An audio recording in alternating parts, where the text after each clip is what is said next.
Bienvenidos a un nuevo episodio de Derecho en Contexto, el espacio en donde analizamos la teoría jurídica global y su impacto directo en la geopolítica contemporánea. Hoy abordaremos la espina dorsal de las relaciones entre Estados, los tratados internacionales, y para desglosar su estructura, tipología y vigencia, nos acompaña en el estudio nuestro especialista invitado destacado, docente y doctor en Derecho Internacional. Bienvenido al programa, doctor. Un saludo muy formal para ti y para toda la audiencia de Derecho en Contexto. Es un verdadero placer estar aquí para analizar un tema que constituye la fuente formal por excelencia del derecho internacional. Estamos aquí conversando con Carmen Figuera sobre los tratados. ¿Qué es un tratado? Elementos y características. Entremos directamente en materia dogmática. En los manuales de derecho se debate mucho sobre la definición de estos instrumentos. Desde el punto de vista estrictamente jurídico, ¿cómo definimos un tratado internacional y cuáles son sus elementos de validez? Para definirlo con precisión científica, remitimos al artículo 2, párrafo 1, literal A, de la Convención de Viena sobre el Derecho de los Tratados de 1969. Un tratado es un acuerdo internacional celebrado por un escrito entre Estados u otros sujetos de derecho internacional, destinado a producir efectos jurídicos y regidos por el derecho internacional general. Para su validez sustancial, la doctrina exige algunos elementos fundamentales, específicamente 3 elementos. Háblame de ellos. 1. Capacidad jurídica de las partes, que reside de forma plena en los estados soberanos y de manera limitada o funcional en las organizaciones internacionales. 2. Consentimiento exento de vicios. La manifestación de voluntad de obligarse debe estar libre de error, dolo, coacción sobre el representante o sobre el Estado, o corrupción, causales que de lo contrario acarrean la nulidad del instrumento. Y 3. Objeto lícito y físicamente posible. El objeto no puede colisionar con una norma imperativa de derecho internacional general, es decir, una norma de jus cogens. Muy bien. Queda claro que no es un simple acuerdo informal.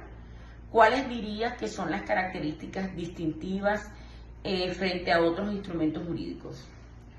Su principal característica es la solemnidad y la obligatoriedad derivada del principio fundamental. A diferencia de las declaraciones políticas no vinculantes o soft law, los tratados imponen obligaciones de hacer o no hacer, cuyo incumplimiento genera responsabilidad internacional del Estado. Muchísimas gracias.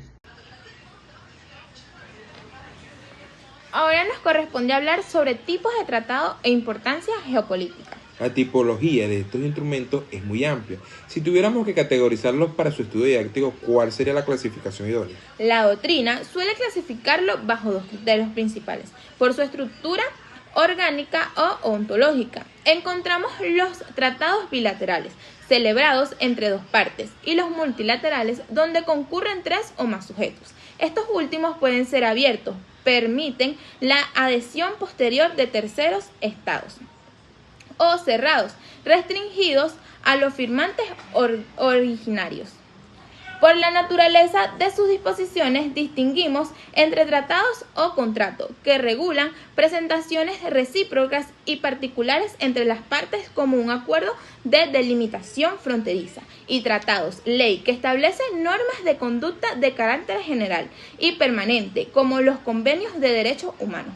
Desde el punto de vista geopolítico y normativo, ¿dónde radica la trascendencia de esta distinción? Radica en que los tratados ley actúan como un verdadero código de conducta globales.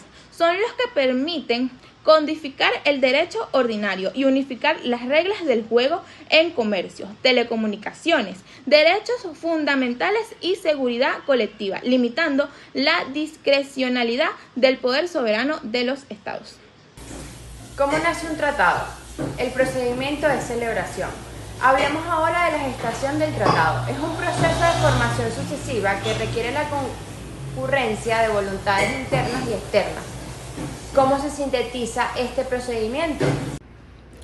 Es un proceso riguroso dividido en fases muy claras, regidas tanto por el derecho internacional como por el derecho constitucional de cada Estado. Negociación y adopción de texto. Fase de redacción y negociación. Los representantes diplomáticos provistos de plenos poderes discuten y redactan las cláusulas. El texto se adopta por el consentimiento de todos los participantes o por la mayoría de 2/3 en conferencias multilaterales. Firma y rúbrica. Autenticación formal. Se establece en el texto del tratado como auténtico y definitivo. En este punto, salvo disposición en contrario, la firma no genera una obligación jurídica de cumplimiento, pero sí el deber de abstenerse de actos que frustren el objeto y fin del tratado. Aprobación legítima interna, control de constitucionalidad. El texto pasa al Parlamento Nacional para su control político y legal. Por ejemplo, bajo el ordenamiento constitucional venezolano, se requiere la sanción de una ley aprobatoria por parte de la Asamblea Nacional para que el Ejecutivo pueda proceder en el plano internacional. Ratificación, adhesión y depósito. Manifestación definitiva del consentimiento. El jefe de Estado suscribe el instrumento de ratificación. El tratado entra en vigor internacionalmente una vez que se realiza el canje de estos instrumentos o se deposita el número mínimo de ratificaciones exigido en multilaterales ante el depositario designado. Para ilustrar esta teoría con la realidad histórica, ¿cuáles son los hitos convencionales indispensables para comprender el sistema jurídico internacional de posguerra? Sí, sin duda debemos destacar 3 instrumentos que reconfiguraron el orden global. El primero es la Carta de las Naciones Unidas, 1945. Es el Tratado Constitucional de la Comunidad Internacional que proscribe el uso de la amenaza o la fuerza en las relaciones interestatales.